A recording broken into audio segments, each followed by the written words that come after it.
वर्तमान में हो रही शादियों में हमें बॉलीवुड और पाश्चात्य संस्कृति का तड़का देखने को मिलता है।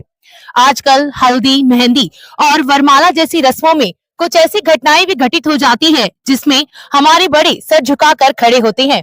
लेकिन इस सबके बीच में हम एक अनूठी शादी में आए हैं जहां हम पाश्चात्य संस्कृति को दरकिनार देखेंगे और उसके साथ हम हमारी सनातन संस्कृति को आगे बढ़ता हुआ नजर आएंगे। इसकी एक अनूठी पहल हुई है रतनगढ़ के गांव सांगासर में। जी हाँ, हम एक अनूठी शादी में पधारे हैं। नमस्कार, मैं पूर्णिमा लड्ढा, आपका स्वागत है हमारे चैनल रिपोर्टर पारुल पे और आज कुछ रोचक बात लेकर आई हूँ। तो आज हम आए एक ऐसी अनूठी शादी में जो है सांगासर में। जी हाँ, रतनगढ़ के एक जाने माने उद्योगपति और समाज सेवी सीताराम जी को सभी जानते हैं, तो मैं मिलाना चाहूंगी सीताराम जी से। सर नमस्ते। नमस्ते। तो देखें कि हमने शादी में कुछ अलग देखा है, जहां वरमाला किन्हीं फिल्मी गीतों पर या बॉलीवुड गाने पे नाचते गाते की जाती है, जहां हमने यहाँ देखा कि वही वरमाला वैदिक मंत्रों के साथ हो रही है। तो सीताराम जी, ये वैदिक मंत्रों से कराने का विचार आपके मन में कैसे आया? मैं सबसे पहले तो आपके पारुल चैनल को बहुत बहुत धन्यवाद देता हूँ। मैंने रतनगढ़ में आपका बहुत चैनल सुनता हूँ और बहुत अच्छा लगता है। Thank you Sitaram ji. तो सबसे बड़ी बात तो ये है, हमने विचार ऐसा किया हमारे सनातन धर्म को बढ़ाने के लिए कि हमारा धर्म आगे बढ़े और शादियों में तरह तरह के दुल्हन को ऊंचा किया जाता है, दूल्हे को ऊंचा किया जाता है, तो बहुत गलत लगता था। और हमने ये सोचा पंडितों के द्वारा उच्चारण करा के और उसके हिसाब से हम वरमाला डालेंगे, इसलिए हमारे को ये बहुत अच्छा लगा और सनातन धर्म को ये बढ़ावा मिलेगा और उससे हर बच्चे को अच्छी शिक्षा मिलेगी, लड़कों लड़कियों को, दूल्हा और दुल्हन को। ये सोचकर मैंने ये विचार किया। तो हमने देखा कि जहां एकदम सादगी से सीताराम जी ने अपने पुत्र की शादी यहाँ करवाई है और हमने वरमाला देखी है कि कैसे वैदिक मंत्रों से सारे पंडित स्टेज पर थे और उन्होंने ही माला एक दूसरे को पहनवाई है मंत्रोच्चार के साथ। तो सीताराम जी, इसके साथ हमने एक नई पहल और देखी स्टेज पे कि हमने देखा कि आपके संबंधी वो आपको पर्यावरण बढ़ाने के लिए एक विचारधारा दे रहे हैं कि उन्होंने आपको पौधे भेंट करे हैं। तो आपको क्या कहना चाहेंगे आप इस पे? हमने हमारे आदरणीय साजी संपत कुमार जी से इन्होंने हमारे को बोला था भाई क्या अपन जान जुमारी देते हैं, तो जान जुमारी नहीं देकर हम पेड़ पौधा देना चाहते हैं। मैं कहा हम भी स्वागत करेंगे आपका। आजकल वृक्षारोपण का बहुत जबरदस्त काम चल रहा है और पेड़ पौधे खूब ही लग रहे हैं, तो ये सोच करके भी हम यहाँ 150 पौधा देंगे तो वो लगाएंगे, वातावरण भी शुद्ध होगा, पर्यावरण भी शुद्ध होगा और इससे सबको फायदा मिलेगा।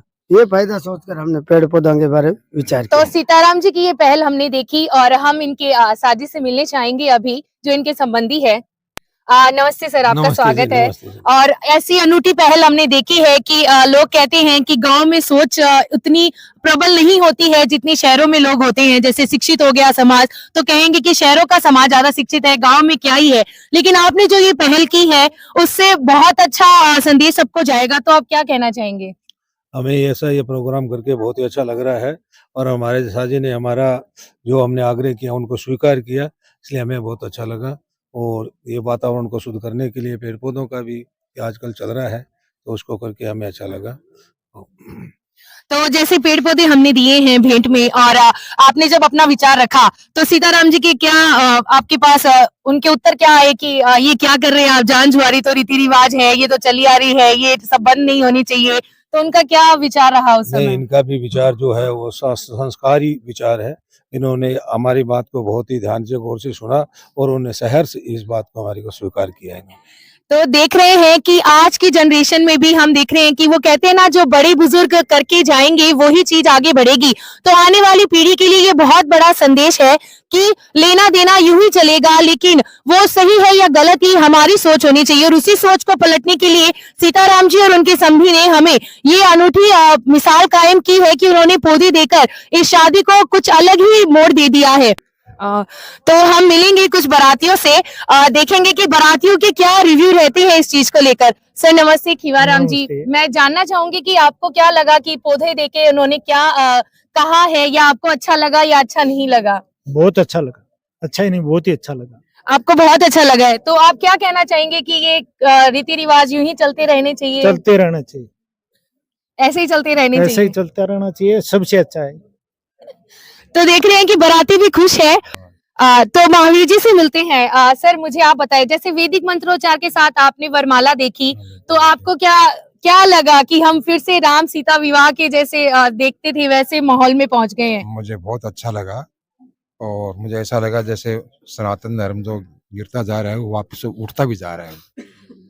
हाँ, सही कहा कि सनातन धर्म जो हमें लग रहा है कि गर्त में चला जाएगा, नहीं, हम ये देख रहे हैं कि वो इन सब प्रयासों से उठता जा रहा है। बिल्कुल तो उठता जा रहा है। जो पौधे आपको वितरण किए, हाँ, पौधे के बहुत अच्छी बात है, ये पर्यावरण के लिए जरूरी भी है और मैं तो कहता हूँ कि ये एक ऐसा है कि ये उदाहरण बन गया है और आगे भी लोगों को इस प्रकार की रीति रिवाज जारी रखनी चाहिए। तो हमने देखा कि आगे भी लोगों को ऐसे रिवाज जारी रखने चाहिए। और भी बारातियों से हम मिलते हैं। देवेंद्र जी, मैं आपसे जानना चाहूंगी कि जब आपको लगा कि यार स्टेज पे कुछ भी ढोल बाजे तमाशे कुछ भी नहीं है, तो आपको क्या लगा ये शादी फीकी है? सबसे पहले तो मैं आपको धन्यवाद देना चाहता हूँ जो आप इतनी रात को ये सब प्रोग्राम का हमारा लाइव प्रसारण कर रहे हो और हमारे को प्रोग्राम बहुत अच्छा लगा। दोनों ही परिवारों की तरफ से जो इन्होंने अच्छी पहल की है उसके लिए दोनों परिवारों को बहुत बहुत धन्यवाद और आपका भी धन्यवाद जो इस प्रोग्राम को आप कवर करने के लिए इतनी रात को आए। तो वैदिक मंत्रोच्चार के बारे में और भी जानेंगे। सर आप बताएंगे कि कैसा लगा आपको ये बहुत देख के? अच्छा लगा। ये सनातन धर्म की जो चल रहा है उसको दोबारा जागृत किया है और बहुत अच्छी पहल है। तो मैं अब कुछ युवाओं से बात करती हूँ। तो अब जानेंगे कि आने वाले समय में और युवाओं की क्या सोच रहेगी इस वरमाला को देख के। नमस्ते। नमस्कार। आप मैं आपको दूल्हे के क्या लगते हैं, आप पहले ये बताएं। दूल्हे का छोटा भाई हूँ। तो अपने भाई की शादी में जब देखा कि ऐसे वरमाला हो रही है, तो क्या मन करा मेरी शादी में भी ऐसा ही होना चाहिए? हाँ बिल्कुल बिल्कुल, भारतीय संस्कृति के अंदर पहले से ही जो वैदिक मंत्रोच्चारण हुआ है और प्रकृति को लेकर पहले से ही बहुत कुछ चला आ रहा है, जो वर्तमान में हम कहीं ना कहीं पीछे छूटते जा रहे हैं। तो ये बहुत अच्छी पहल है। मैं कहूँ आगे भी इससे इंस्पायर होके अन्य शादियों में भी ऐसा हो, बहुत अच्छा होगा। भारतीय समाज फिर से वापस पुराने वाले ढर्रे पे जो अच्छी चीजें हैं वापस लेके आए। तो सही कह रहे हैं दूल्हे के छोटे भाई की भारतीय समाज जो ढरे हैं उनको वापस लेकर आए। और इसी के साथ मैं पंडितों से मिलना चाहूंगी जो जिन्होंने वैदिक, तो मैं आपसे जानना चाहूंगी कि आपने जो वैदिक मंत्र उच्चारित किए थे उनका क्या अर्थ है और आने वाले जीवन में वो दूल्हा दुल्हन के लिए कैसे महत्वपूर्ण है? सर्वेभ्यो नमो नमः।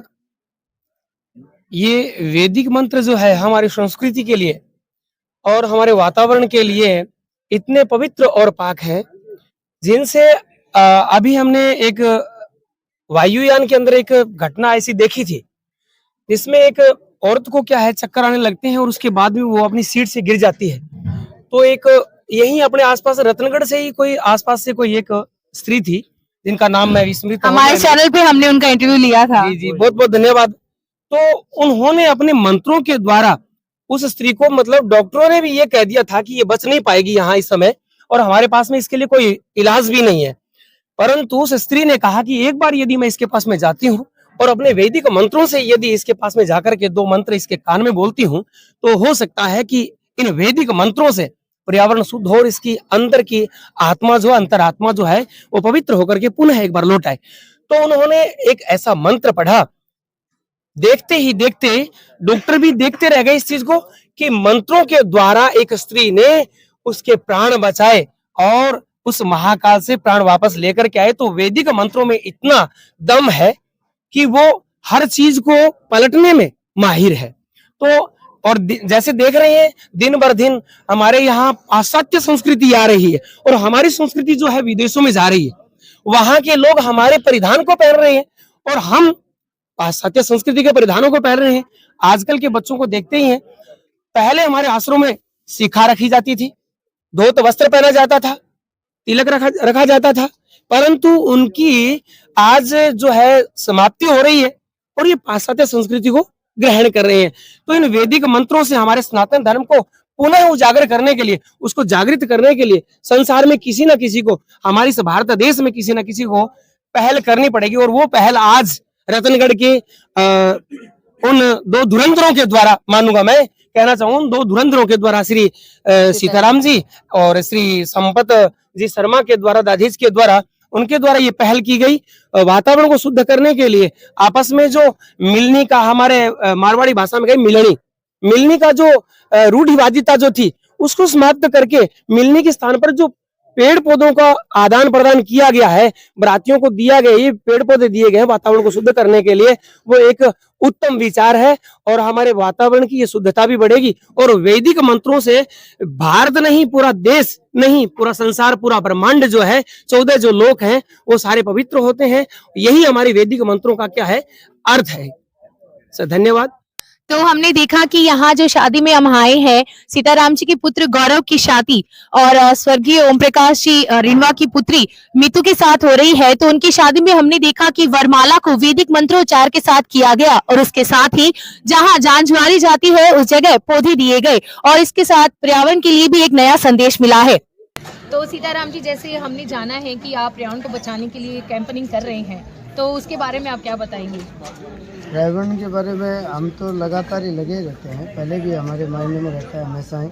पेड़ पौधों का वृक्षारोपण हमारे रिको इंडस्ट्री एरिया में मैंने पिताजी के नाम से 125 पेड़ भी लगाए हैं और हमारे दुगुड़ कृषि फार्म हाउस में भी पेड़ लगाए हैं। तो पेड़ों के प्रति हमारा रुझान हमेशा ही अच्छा रहता है और इसके आकर्षित भी करते हैं। हमारे धानुका परिवार ने भी 1500 पेड़ लगाए हैं, रतनगढ़ के अंदर बहुत बढ़िया काम किया है। तो ये पेड़ पौधों को आजकल प्रचलन बहुत अच्छा चल रहा है। हर आदमी के व्यक्ति के मन में रहता है कि पेड़ पौधा ज़्यादा से ज़्यादा लगाए जाए। जैसे कि पहले अपने समय में ब्लड देने में बहुत दिक्कत रहती थी, लेकिन आजकल ब्लड में कोई दिक्कत नहीं है। ब्लड का एक ऐसा हो गया, हमारी देव किशन सेवा समिति में ब्लड कैंप लगाते हैं, हम पिछले 6 वर्षों से लगा रहे हैं। हमारी कोई 51 यूनिट अपने ब्लड लेने की कैपेसिटी है हॉस्पिटल की, उसमें हमारे पास 80 यूनिट के आदमी आ जाते हैं। तो इतना ब्लड लोग देने के लिए सुधार हो रहा है बहुत ज़्यादा। ये अपनी पुरानी पीढ़ी से अच्छा सुधार है। सब नई पीढ़ी की बुराई करते हैं, लेकिन इसमें नई पीढ़ी आगे, इसमें नहीं, तो जिसमें नई पीढ़ी आगे है, तो मैं जानना चाहूंगी कि आप युवाओं को क्या संदेश देना चाहेंगे? युवा ब्लड में तो आगे हैं ही, लेकिन हमारे सनातन जाति थोड़ी कमज़ोर हो रही है, तो उसको आकर्षित करने के लिए इस प्रकार का मंत्रोच्चारण द्वारा हमने काम किया है। ये तो सही में सराहनीय कार्य है और जैसा कि अनुकरणीय कार्य जिसको कहते हैं कि ये इस पे सब अपने काम इसी तरह से इसी पथ पर करके करें। तो सीताराम जी, मतलब आपके मन में क्या विचार आया कि ये वैदिक मंत्रों से होना चाहिए, इस बार यही करेंगे? वैदिक मंत्र से हम सोचा और बैठकर परिवार में इसके बारे में कभी अपने को करना चाहिए कि नहीं करना चाहिए, क्या करना चाहिए, कोई कुछ बोला कोई कुछ बोला, लेकिन हमारे को दुनिया से नहीं डरना है। हमारे को अच्छा काम करने के लिए आदमी को हमेशा ही आगे रहना चाहिए। तो इस प्रकार का हमने कई जगह वीडियो देखा था, उस वीडियो के माध्यम से हमने इसको किया तो वो अच्छा लगा, इसलिए हमने ये किया। तो इसी तरह की रोचक खबरों को देखने के लिए और जानने के लिए जुड़े रहिए हमारे चैनल रिपोर्टर पारुल पे। हमारा पेज सब्सक्राइब नहीं करा है तो जरूर करें और YouTube पे हमारे सब्सक्राइबर बनके बेल आइकन दबाना ना भूलें और कमेंट करना ना भूलें।